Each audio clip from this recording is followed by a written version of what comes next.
Hey everyone, Max here. Today I'm going to be talking about how to actually do a hypothesis test for a proportion. So first, let's give this a title.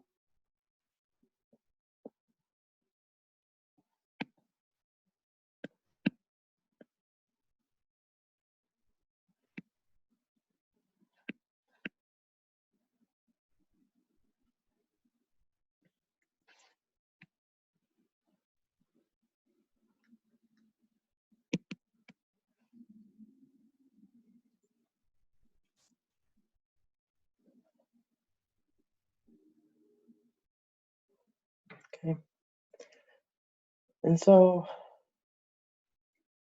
we're going to need an example. So a very common example, but I think one that would be really easy to phrase things in terms of is one of a coin. So suppose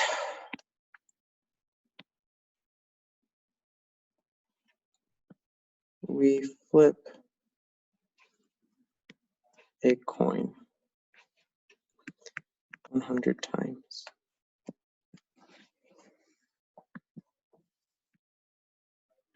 We let heads represent 1 and tails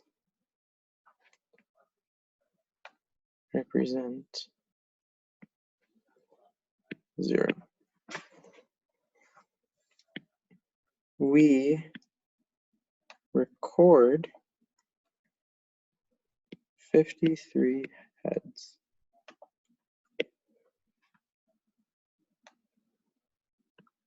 Is this significant evidence to suggest that the coin is in fact fair?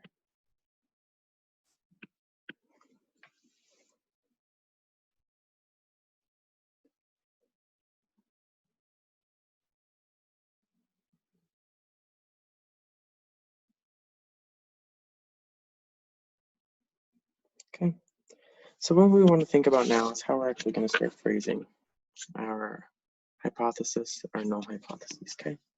So the default for a coin to be fair is going to be a proportion of 1/2. Because we can think about heads, because we're recording only heads, we can suppose that for our alternative hypothesis,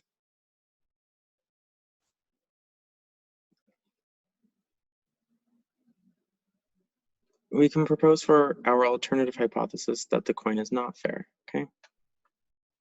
So we have that the alternative hypothesis for P must be greater than 0.5, okay? This is essentially what we're suspecting, that the coin may not be fair, and the null hypothesis then would be that P is in fact 0.5, okay? Because if it's fair, then the true proportion of the value of the number of heads that come up should be 0.5, okay? So this just implies that we're going to let P naught equal 1 head. Okay. And our alternative hypothesis is then going to be that this thing is greater than 1. You could also do less than 1/2, but less than 1/2 just implies that more tails come up, and you could then just reassign values of 0s and 1s, and everything ends up being the same. Okay. So what we want to do is essentially just start building our test statistic. So the test statistic Z then, is P hat minus P naught over P naught times 1 minus P naught over N square root. And a lot of you may say, well, what is P naught? We have that 53 heads were recorded, but we can't put 53 in there. That would be not a proportion. Well, how many heads did we get out of our sample size? This is just 0.53. So that is something you should know that, well, p hat is equal to the number of successes over trial number. Now you can reassign tails as a success. What is a success and what is a failure is completely arbitrary. It's just, we generally denote this random variable with zeros and ones. So whatever is a success, we're usually going to denote with the number 1, because then we'll have a positive value. So that means p hat in this case, as said before, is 0.53. Okay. P naught is 0.5.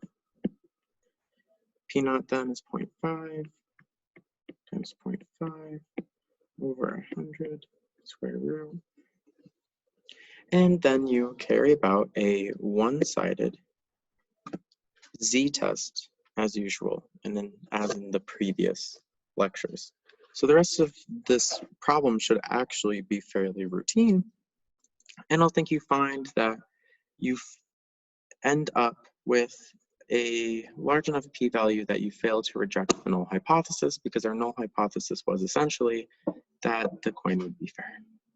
And that's essentially how you would do hypothesis testing for a population proportion.